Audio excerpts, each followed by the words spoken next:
গরম সিঙারায় কামড় দিতে দিতে পাত্রের মা বলল, তো আপনাদের মাত্র এই দুটোই ঘর, জামাই এসে থাকবে কোথায়?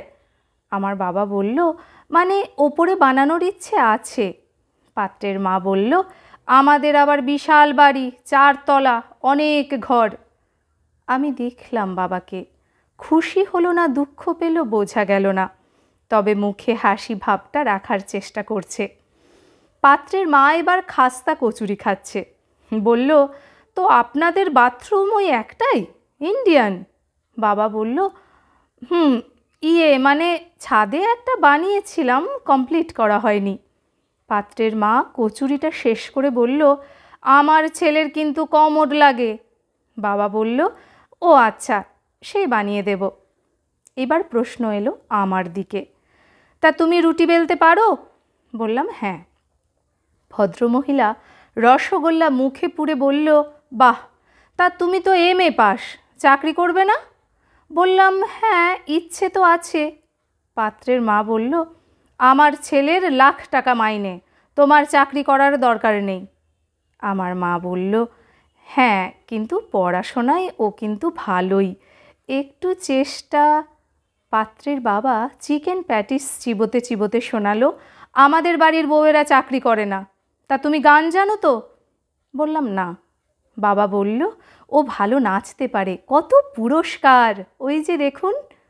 পাত্রের মা চিকেন স্প্রিং রোলটা শেষ করে বলল, বাড়ির বউ ধেই ধেই করে নাচানাচি করবে, সে চলবে না, বরং তুমি একটা গান গাও।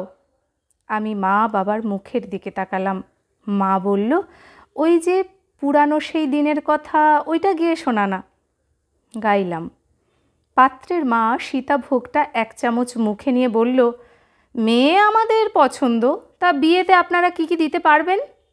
বাবা হাত কচলাতে কচলাতে বলল, ওই। তখন আমি বললাম, কিছু মনে যদি না করেন, বলছি যে আপনার ছেলে কি নিয়ে পড়েছে? উত্তর এলো, ইঞ্জিনিয়ারিং। বললাম, ও গান জানে না? না। আর নাচ? পাত্রের বাবা বলল, না। রুটি বেলতেও জানে না নিশ্চয়ই? তাহলে ওই 4 তলা বাড়িতে শুধু কমোডের ব্যবহার ছাড়া আর কিছুই জানে না? তাহলে প্রতি রবিবার ছেলেকে আমাদের বাড়ি পাঠিয়ে দেবেন। ওই দিন আমি নাচ শেখাই, ফ্রিতে ধেই ধেই করা শিখিয়ে দেব। এর বেশি আমরা আর কিছু দিতে পারবো না, সরি। বাবা বলল, আচ্ছা, এবার আসুন। ওরা দুজন গর্জন করতে করতে বিদায় নিল। বোন বলল, বললি যখন একটু আগে বলবি তো দিদি, খাবারগুলো বেঁচে যেত তাহলে। ধন্যবাদ।